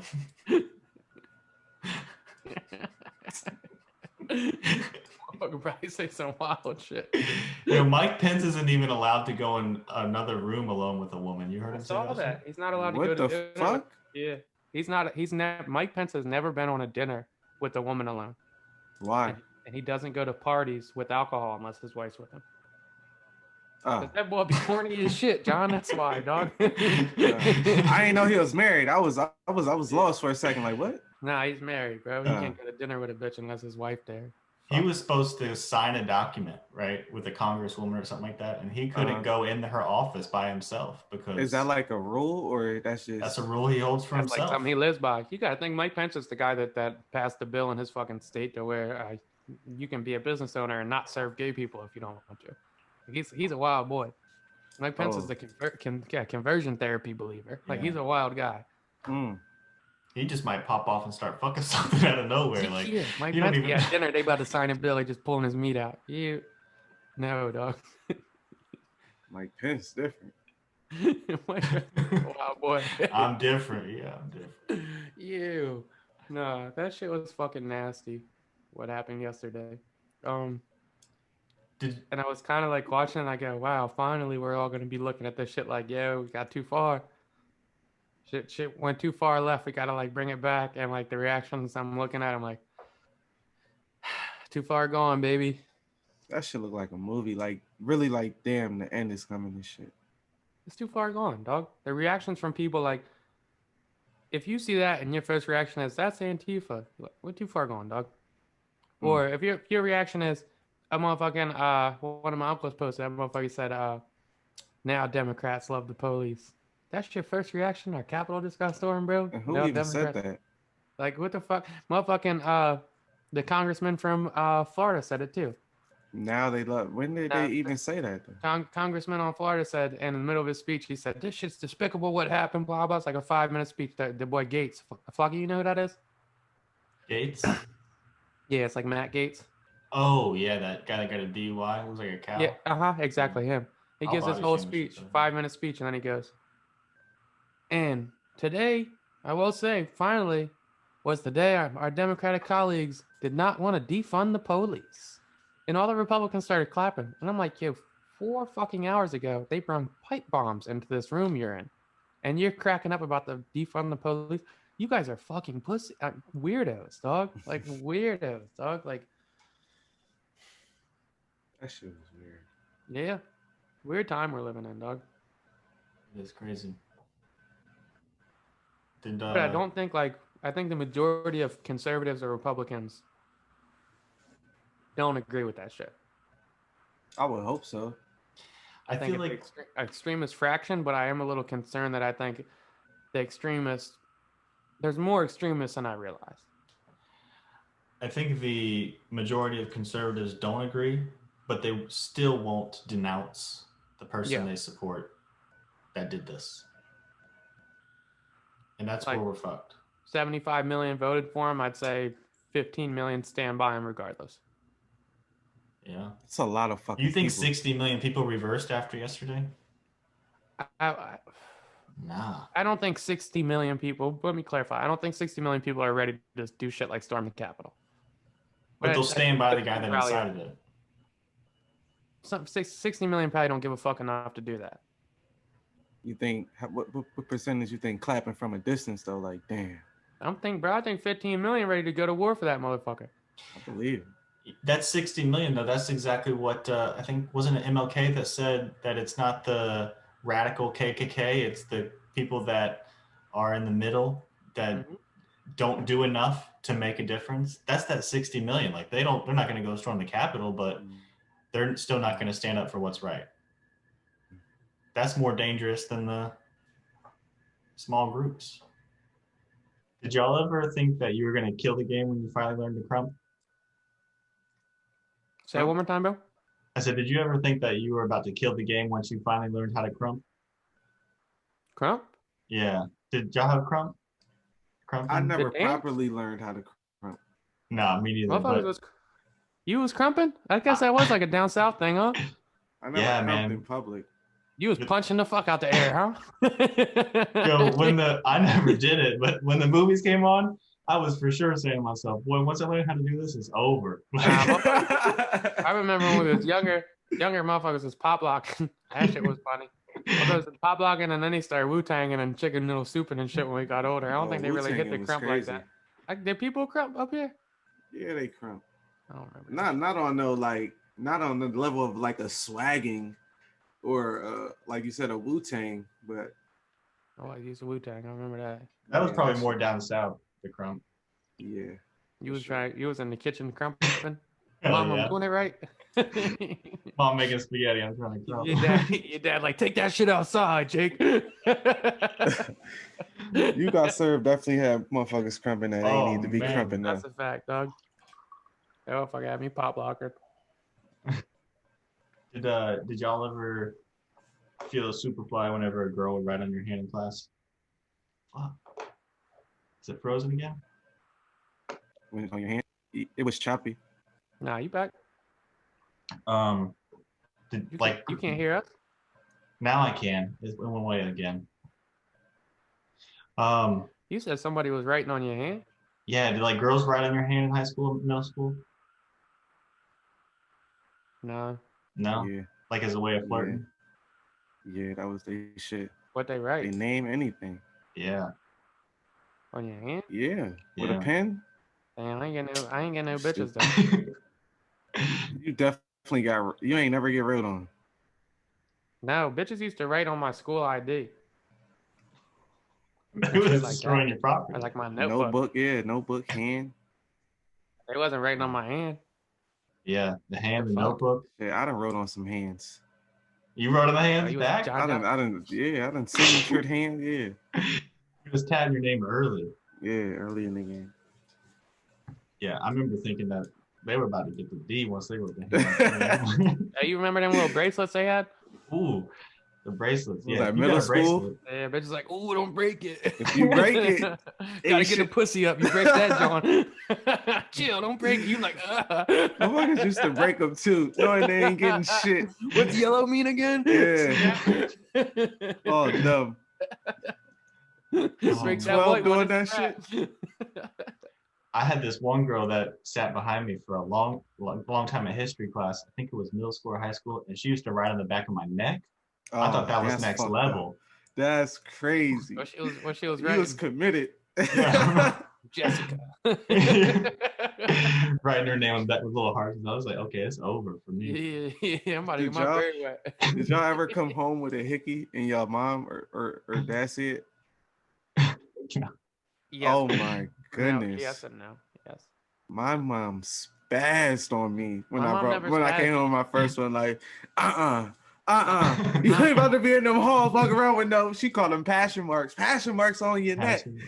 I'm like, oh shit. She was like, they trying to show possession. Nope. That's what she was mad about. They ain't about to claim my boy. Yeah. Nah, yo, you shouldn't be out here fucking. Nah, they I'm not about to be like, claiming you. yeah, I was like, sheesh. Wait, so No, my mom ain't give a fuck.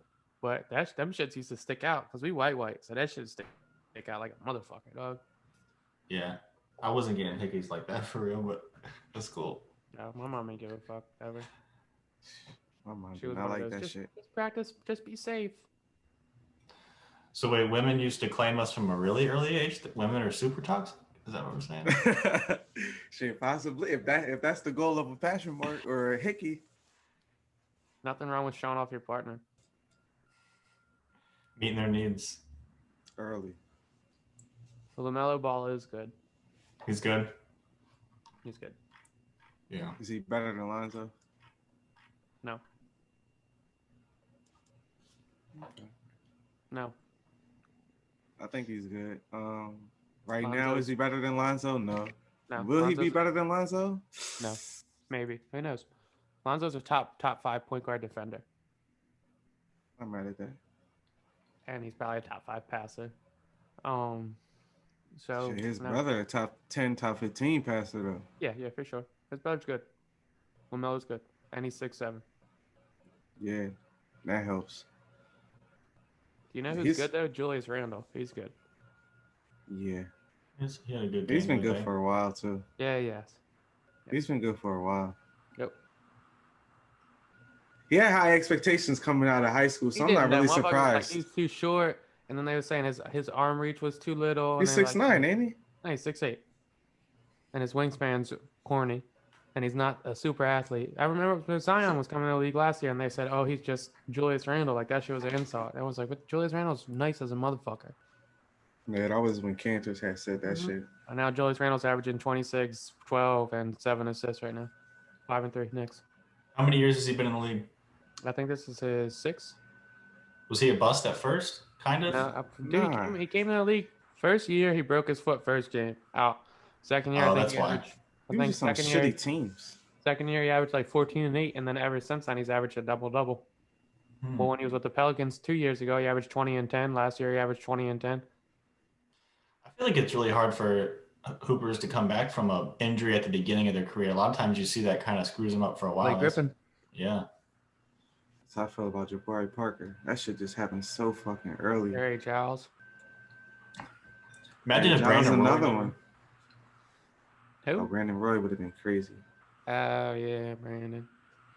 I fuck with Brandon Roy. Crazy. Is it crazy that like social media is so different now to where like Charlotte not only drafted LaMelo because he's nice, but because he's a superstar? Mm. And he's a superstar because he built his Instagram up from high school. I think that makes sense. It's crazy though. Like, It helps that he's good though. yeah, but it's nuts. Like he was a celebrity before he even got into the league, and not because he was a LeBron level prospect, because he was in the Do you spotlight. give that credit to his dad or to his game? I give it to his dad. Yeah, sure. I was just about to ask that. Do you give it to his dad? His dad, like, people were hating on him, but now got him. Look where he's at. Because Lonzo's not like LaMelo. Lonzo's not like a outgoing clown and shit. Lonzo would have been a quiet player his whole career. So it's like, it's definitely his dad. I mean, the kid's already had a shoe before he made it to the league. That's fucking crazy. And then he's about to get his own shoe with Puma, which is Well, who knew crazy. that Chino Hills team was so good? Fucking probably people in California. Yeah, I didn't That's like. it. They've got another. The dude that got drafted in the lottery this year was on that team, and then there's Oh. another one that's like the kid that got drafted. I want to say by the Cavs. They had another lottery guy that got drafted this year from that played with Lonzo and them. Damn. And then they've got another kid that's playing, and he's going to be All-American in college this year. Damn. Yeah, they were stacked. That's just wild. Shit. And poor Marco Fultz. Fucked up. That's fucked up. You hate to hear that shit, especially when they're young, just entering their prime. He finally made it back too. He was another one that got injured real early. Yeah, but at least he got the check first. That's true. That's just the. But damn, that's salty. But at least he's not Noel. Yeah. He got his check. I would love to get a check and get injured and just dip. Would you? Because I feel like you'd be like have to live with looking like a disappointment for the rest of your life. You could have got 2 or 3 of them shits too. I could live with 20 million until you have it. I mean, if I don't keep the same yearly, if I don't keep the same mindset that I have now. Well, you wouldn't. You would adjust. I mean, like you said, I'm self-aware. Are you? Little off. We had a listener say that, do you really know somebody? We had a listener? Until they have money. Hmm. Do you really know somebody until they have money? I kind of feel Shout out like to Al. That was Al. How much money? I mean, I'm guessing he meant like I can do what I want money. Like money. You money, basically. Like rich money? Yeah, or like fuck you money. Yeah, I can do whatever I want. Fuck you money. That's a rich money. Yeah. If something goes to somebody's head and they start bugging, does that mean that that's them, or are they just like in the bad spot? You can't judge people off their worst. I agree with that. Look at you giving him his attaboys. He's small as shit. I heard his feelings because too many Baca, the times. one that said that shit, I was just making fun of him. Oh, I was like, yeah, yep. Nah, bro. I mean, dog, like that's a weird question because it's like, do you not know somebody until they get unrealistically rich? Well, most people don't get rich. Yeah, and that was how I responded to it. I'm like, well, so you never know somebody if they don't get the money? Like, do you not know someone until they're in the NBA? Like, most people aren't going to go to the NBA. So, like, that's an unrealistic question. Do you not know someone until they can fly? Like, but I definitely understood it though, because you would assume it's easy to say you would stay the same if you had that kind of money. I would say there's a difference between knowing someone when they're broke and knowing someone when they have a healthy income. For sure. I think it's almost not a whole different. What do you think it is though? Like a level of comfortability, confidence, confidence, for sure. Like, if you're an old fucking bum, or not bum, but if you're broke, then like you're like, damn, I can't do shit. I can't go out. I can't do this. I can't do that. But if you got money, then you're like, can't really tell me shit. Yeah. Not affecting nothing how I'm living. I can see that. You want to get into this top 5? Yeah, let's top 5 it, man. Shout out to Al. Out with the question. Shoot to kill, Al. Aim for center mass. Fuck it. Let's go up the head and see if we like our top 5. What you want to see in 2021? Yeah, we got to freestyle. That'll make it better. Freestyler. Fuck it. Okay. Who's starting? I'll start off. 2021. I want to see no more exposure to Donald Trump. That's what I want to see. Number 1. Okay, I'll go second. That was my number 1. I'm gonna go 2021. I want to see reparations. That's good, John, because I'm almost right there. But I hope Joe Biden cancels student loans. Nice. And then it's you again. I'm gonna have to cut my last, John. All right, you're back up. Damn it, man. Definitely getting cut. 2021. What do I want to see? Let's see free healthcare for the people of the United States. Let's see it. Why not? That would be nice. Why not? Yeah, I like that a lot too. I'm gonna do a political one, and then I want to go away from it. So I want to see AOC get lined up to be the prezi. I co-sign that. I would like to meet her, and She was kind of a little baddie though. Let her draw on her hand and shit. Yeah, she could draw all of them. I'm gonna kill that boy. Emma being what? Never mind. So we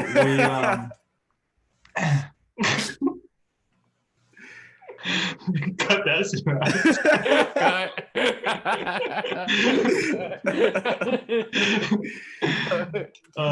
No, my other one would be to see Dylan in a long-term committed relationship. Don't put me in your goals. Hey, I co-sign both of your picks. I co-sign both of your fucking picks. Not gonna happen. This third pick for me, selfish. I want to see the cool gray 11s drop. I need those in my life. Okay. Cool gray Jordan 11s, please. Just one more time. The low tops? No, the highs. The highs. Need the original joint. You can wear the lows? Can I? I'm stealing Flockus and I'm switching. I want to see Andrew Yang be the president. Ooh, that's cool too. It's $1,000 a month. What's your next one? Am I back? Yep. I think I'm gonna get the whole upper half of my body tattooed this year, so I want to see that. That's cool. Your face too? I'm definitely gonna get my stomach tatted. Nice. Solid. Number 4 for me. I need a Kendrick album in 2021. That would be cool. I need a Kendrick album. Mine's a 2-parter, but it counts as one. I want everything to be safe, so we could do like a big friends type of reunion group meetup, hangout thing. Well, you weren't included. I was talking about my other friends. Yeah, that's what's up. Oh, fucking crazy. I think your last one. My last one? Yeah. My last one is I want to see. I'm gonna do a little weird flex. I want to see my daughter nice and healthy in a year. Nice. That's not a weird flex. It's a good flex. And I just selfishly say success. Just success in 2021.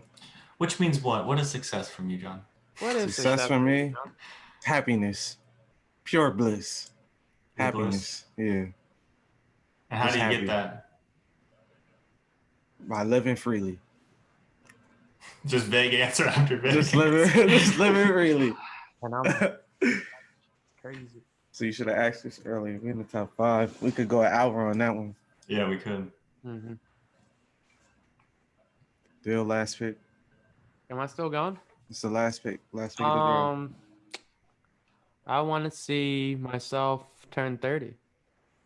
Nice. Nice. Make it till November. Make it to 30, dog. Who would have thought? All right, let's close this bitch out. Yo, follow us on Views from the Chair Pod and shit. I think that's it on Insta. And check out our YouTube, dog, because we was lacking on the views last week. We was on an upward trend. I know I got a few new listeners. Shout out to Brandon. And shout out to Kyle for getting me this golf cup, dog. All right, good pod. See ya.